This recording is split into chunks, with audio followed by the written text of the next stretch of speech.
الفيديو ده لكل الناس اللي بتحب السناكس والنقنقه والشيبسيهات والجو ده. زمان كان في حاجه اسمها لورنس بوتيتو ستيكس، كانت ستيكس رفيعه كده من براند اسمه لورنس. دلوقتي ما بقاش موجود، ولو موجود فهو غالي جدا. فلذلك تايجر عملت 2 بوتيتو ستيكس، سعر الواحد فيهم 10 جنيه.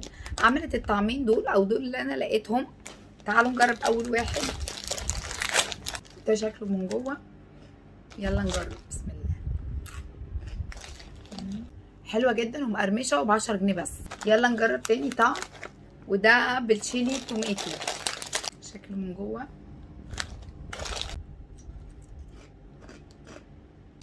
في سبايسي خفيف قوي كده، بيلسع في بقك في الاخر، بس طعمه حلو. انا عن نفسي عجبني الساور اونيون اكتر عشان انا ماليش قوي في التوميتو والسبايسي. لو جربتوه اكتبوا لي في الكومنتات انهي نوع عجبكم اكتر. استنوا الفيديو الجاي لاني قررت اعملها سلسله.